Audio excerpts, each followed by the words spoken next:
बिस्मिल्लाहिर्रहमानिर्रहीम। आज मैं आपको कैप्सूल कैबेक्स के बारे में बताऊंगा। कैप्सूल कैबेक्स में जो दवा शामिल है उसे कैबापेंटीन कहते हैं, जो एक एंटी एपिलेप्टिक मेडिसन है।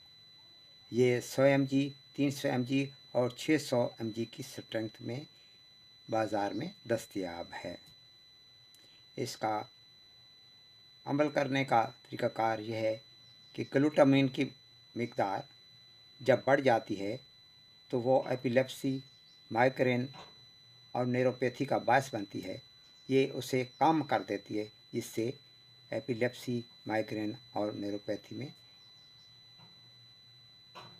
फ़र्क महसूस होने लगता है, यानी इफाका हो जाता है और आराम आना शुरू हो अब जाता बात है। करते हैं इसके बेनिफिट का। तो इसे माइग्रेन में इस्तेमाल किया जाता है। हर्पीज़ ज़ोस्टर में जो दर्द होते हैं उसमें भी आप इसे इस्तेमाल कर सकते हैं। एपिलेप्सी में भी इसे दिया जाता है।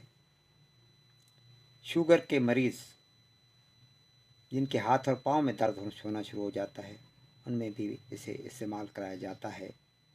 वो लोग जिनको कमर में दर्द होता है उन्हें भी इसे इस्तेमाल कराया जाता है। अर्को निसा में भी इसे इस्तेमाल में लाया जाता है। अब बात करते हैं इसके साइड इफ़ेक्ट की। मतली का आना, सर दर्द का होना, चक्कर आना, थकावट महसूस होना, जल्द पर सुर्ख दाग धब्बे बन जाना। अब बात करते हैं प्रिकॉशंस की। हामिला ख़वातीन इसे इस्तेमाल ना करें।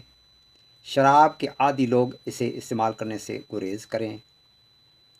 ड्राइवर हजरात इसे लेकर ड्राइविंग ना करें। अब बात करते हैं इसकी डोज़ की। तो इसकी डोज़ है 100 mg रात को सोने से पहले, फिर ज़रूरत के मुताबिक इसे 300 या 600 तक बढ़ाया जा सकता है। इसकी डोज़ कम या ज़्यादा करने में अपने मुआलिज से ज़रूर मशवरा कर लें। वीडियो अच्छी लगे तो लाइक और शेयर कर लें, ताकि आपको इस मौजू पर और भी वीडियो देखने को मिलती रहें। आपकी समातों का